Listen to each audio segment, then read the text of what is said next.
Dear students, designing constitution में guiding values of the Indian constitution, हमारा जो constitution बना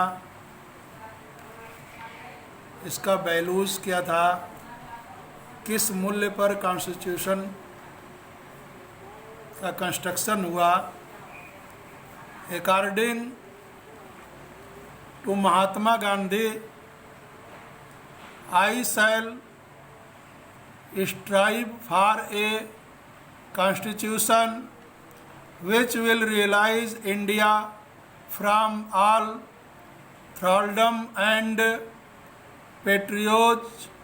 I shall work for an Indian in which the poorest shall feel that it is their country, in whose making they have an effective voice, and India in which there shall be no high class and low class of people, and India in which all communities shall live in perfect harmony.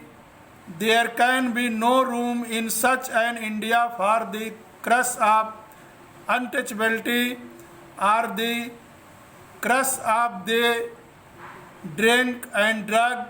Women will enjoy the same right as men. I shall be satisfied with nothing else.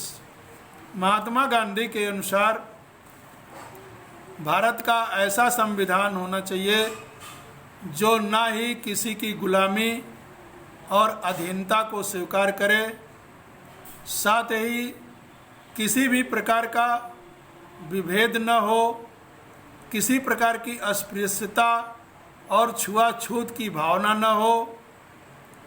आम से लेकर खास माने गरीब से गरीब व्यक्ति भी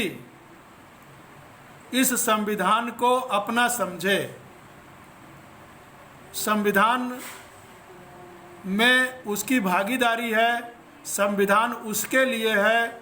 ऐसी सोच भारत के हर आम नागरिक ही नहीं, अतिशय गरीब जो अंतिम पायदान पर खड़ा है, लास्ट स्टेज पर खड़ा है, लास्ट इकोनॉमिक सिस्टम पर खड़ा है, जहाँ पर डेवलपमेंट नहीं है, ऐसा भी व्यक्ति ये उसे लगे कि यह संविधान हमारा संविधान है, उसमें किसी प्रकार का असमानता न हो।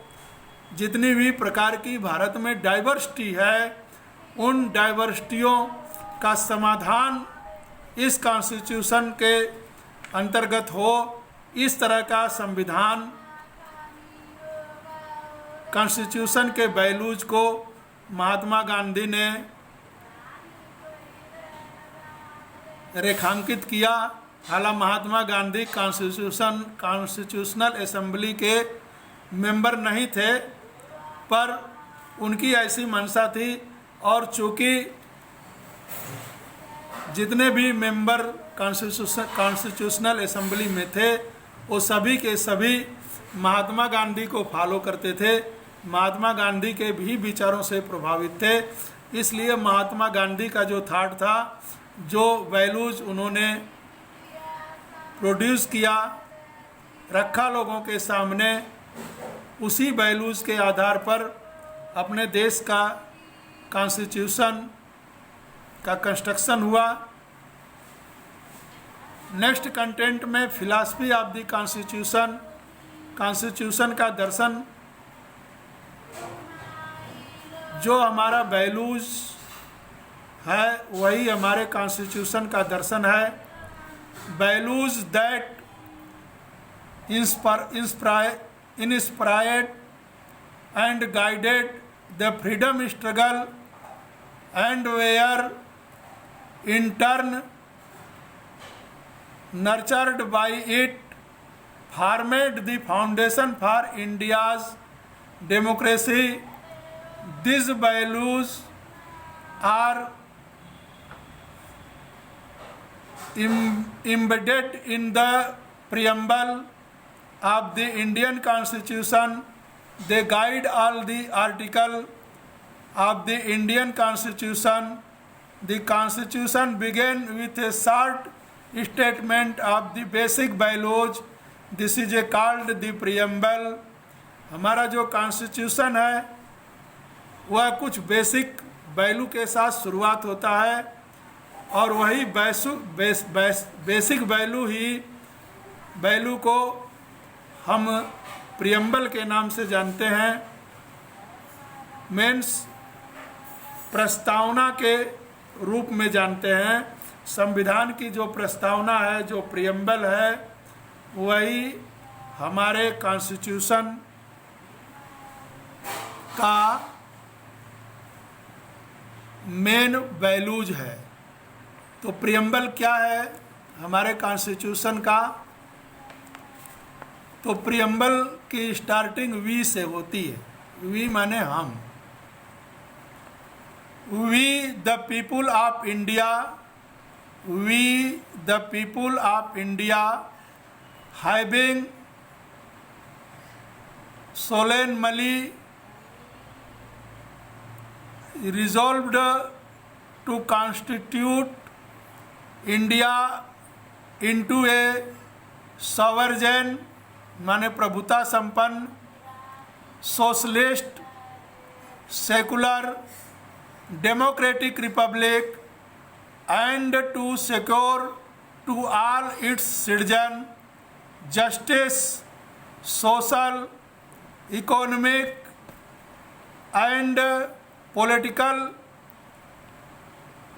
liberty of thought, expression, belief, faith and worship, equality of status and of opportunity, and to promoting among them all, assuring the dignity of the individual and the unity and integrity of the nation. In our Constituent Assembly, this 26th day of November 1949, do hereby adopt, intact and give to ourselves this constitution. Means हम भारत के लोग भारत को एक संपूर्ण प्रभुत्व संपन्न समाजवादी पंथ निरपेक्ष लोकतंत्रात्मक गणराज्य बनाने के लिए तथा उसके समस्त नागरिकों को सामाजिक, आर्थिक और राजनैतिक न्याय, विचार, अभिव्यक्ति, विश्वास, धर्म और उपासना की स्वतंत्रता, प्रतिष्ठा और अवसर की समता प्राप्त कराने के लिए तथा उन सब में व्यक्ति की गरिमा और राष्ट्र की एकता और अखंडता सुनिश्चित करने वाली बंधुता बढ़ाने के लिए मीन्स ब्रदरहुड दृढ़ संकल्प होकर अपनी इस संविधान सभा में आज तारीख 26 नवंबर 1949 ईस्वी मिति मार्गशीर्ष शुक्ला सप्तमी संवत 2006 विक्रमी को एतद द्वारा इस संविधान को अंगीकृत, अधिनियमित और आत्मार्पित करते हैं। यह हमारे कॉन्स्टिट्यूशन का प्रियम्बल है और इस प्रियम्बल में कुछ शब्दों का प्रयोग हुआ है। इसमें जितने भी वर्ड आए हैं, शब्द आए हैं, उन सब का अपना एक गहरा वैल्यूज है, उसका मीनिंग है, अर्थ है। जैसे पहला है हम भारत के लोग। इससे सीधी सीधी बात है, प्रीवियस वीडियो में भी मैंने बताया था कि जो 299 मेंबर्स कॉन्स्टिट्यूशनल असेंबली को रिप्रेजेंट कर रहे थे, उन सभी ने मिलकर, किसी एक व्यक्ति, लोग कहते हैं अम्बेडकर ने कॉन्स्टिट्यूशन मेक किया, बनाया, नहीं, वो ड्राफ्टिंग कमेटी के मेंबर थे। कॉन्स्टिट्यूशन 299 लोग, 299 पर्सन ने मिलकर एक लंबे बहस के बाद बनाया, और वो 299 लोग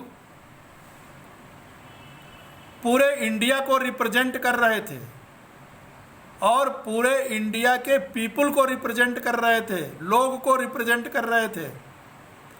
इसलिए प्रियम्बल में हम भारत के लोग माने उस समय जो थे, और यह कॉन्स्टिट्यूशन आने वाली पीढ़ी के लिए भी अपनत्व का भाव पैदा करेगी। मेरा कॉन्स्टिट्यूशन है, अर्थात हम और आप भी इस कॉन्स्टिट्यूशन को बनाने में प्रत्यक्ष नहीं योगदान दिए, लेकिन हमारे पीढ़ी के लोगों ने जो योगदान दिया, जो उस समय थे, उन सभी के जन भावनाओं को रिप्रेजेंट वो 299 लोग कर रहे थे। इसलिए हमारे प्रियम्बल में हम भारत के लोग शब्द का इस्तेमाल किया गया। दूसरा है प्रभुत्व संपन्न, मीन्स सोवेरिजन, माने हमारे ऊपर कॉन्स्टिट्यूशन के बनने के बाद अब किसी भी, ना तो इंटरनल और ना ही एक्सटर्नल, एनी पावर का प्रेशर हमारे ऊपर नहीं होगा। No control for any power are internal और एक्सटर्नल।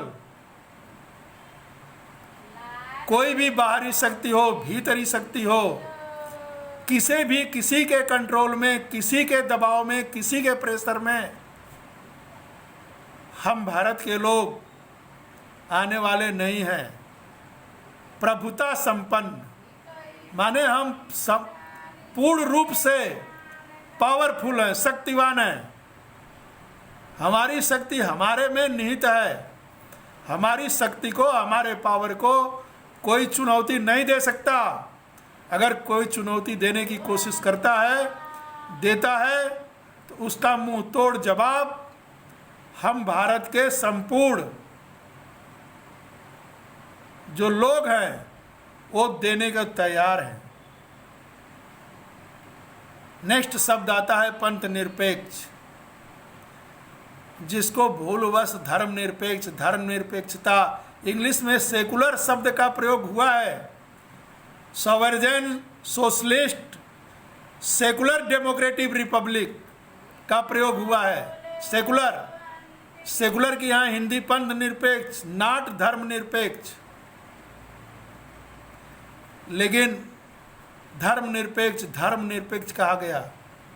पंथ निरपेक्ष का होता है मतलब भारतवर्ष के अंदर जितने भी पंथ के मानने वाले लोग हैं, जितने भी प्रकार के पूजा करने की सिस्टम है, ईश्वर को रिमेंबर करने, याद करने का सिस्टम है, उन सभी लोगों को अपने अपने पंथ के अनुसार फुली फ्रीडम होगा, पूर्ण रूप से स्वतंत्रता होगी उनको अपने पंथ को मानने की, पूजा करने की। इस देश की जो गवर्नमेंट होगी, कॉन्स्टिट्यूशन के अकॉर्डिंग जिस गवर्नमेंट जो रूलिंग में होगी, वह गवर्नमेंट किसी भी प्रकार की बंदिश किसी के भी पंथ के ऊपर नहीं लगाएगी। यह पंथ निरपेक्षता का मतलब हुआ। गणराज मीन्स रिपब्लिक, इस देश का जो प्रमुख होगा वो हेरिडिटी से नहीं आएगा, आनुवांशिक नहीं होगा कि बाप हुआ बाप का बेटा, बेटा का बेटा होगा, नो, वह इलेक्शन के द्वारा आएगा, इलेक्टेड आएगा। और हमारे कॉन्स्टिट्यूशन में जो सबसे बड़ा ताकत वी पीपुल को दिया, हम लोगों को दिया, वो दिया one vote one values. Tata हो, अंबानी हो, बिरला हो, या गांव के रामफेर और सुफेर हो, highly qualified MA PhD delete हो, यूनिवर्सिटी का प्रोफेसर, सुप्रीम कोर्ट का जज हो, या गांव में हल पकड़कर किसानी करने वाला किसान हो,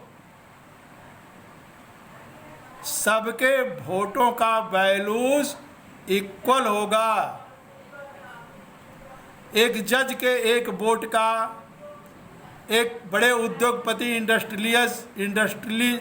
इंडस्ट्री के ओनर का वोट की जो कीमत होगी, वही कीमत गांव में हल चलाने वाले उस किसान की भी होगी।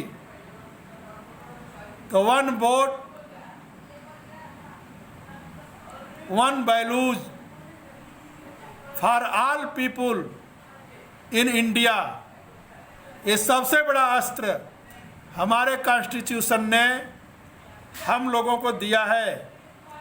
तो गणराज्य, हमारे गणराज्य का, हमारे भारतवर्ष का जो प्रमुख होगा वो इलेक्टेड होगा, वो जनता के द्वारा, पीपुल के द्वारा, जनता के वोटों के द्वारा चयनित होगा।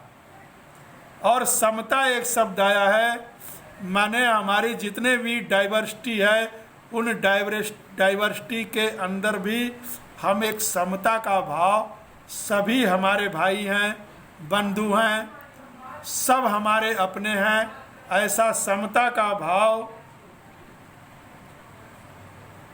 हमारे अंदर होगा। इस देश की सरकार अर्थात भारत की सरकार, इंडियन गवर्नमेंट, भारतवर्ष के अंदर जितने भी डाइवर्सिटी है, उन डाइवर्सिटी के को दरकिनार करते हुए सभी के लिए एक इक्वल अवसर, समान अवसर उपलब्ध कराएगी। चाहे वो एजुकेशन का हो, चाहे वो नौकरी का हो, चाहे वो किसी भी चीज़ का हो, उद्योग लगाने का हो, व्यापार करने का हो, व्यवसाय करने का हो, वो किसी भी प्रकार की डाइवर्सिटी इंडियन गवर्नमेंट के सामने आड़े नहीं आएगी। सभी भारतीयों को, सभी जनता को, सभी लोगों को समान अवसर उपलब्ध कराया जाएगा। यह इंडियन कॉन्स्टिट्यूशन के प्रियम्बल में शामिल किया गया। समाजवादी माने देश के अंदर आर्थिक रूप से भी एक समानता लाने का प्रयास होगा। उद्योग, धंधे, जमीन, इन सभी में एक समान अवसर उपलब्ध कराया जाएगा। समाजवाद की स्थापना के लिए लोकतंत्रात्मक शब्द का मतलब मैंने बताया, वन वोट वन वैल्यूज, वही हमारे डेमोक्रेसी का सबसे बड़ा पावर है। भारतवर्ष के प्रत्येक व्यक्ति को न्याय, न्याय शब्द आया, न्याय, वह न्याय का अधिकारी होगा। उसको न्याय से वंचित नहीं किया जा सकता। किसी भी प्रकार की उसकी अगर प्रॉब्लम हुई तो इस देश की जुडिशरी का दरवाज़ा खटखटा सकता है और जुडिशरी बिना किसी भेदभाव किए उस व्यक्ति को न्याय मुहैया कराएगी। तो इस प्रकार से हमारे संविधान, हमारे प्रियम्बल के अंदर ये कुछ महत्वपूर्ण जो हमारे शब्द थे, उनका एक बहुत विस्तृत उसका अर्थ है, उसका एक गूढ़ रहस्य है। इस प्रकार से हमारे इस इंडियन कॉन्स्टिट्यूशन को हमारे उस समय के फ्रीडम में रिप्रेजेंट करने वाले लीडरों ने लिया। इस प्रकार से आपका ये कॉन्स्टिट्यूशन डिज़ाइन का चैप्टर एंड हुआ। Thank you.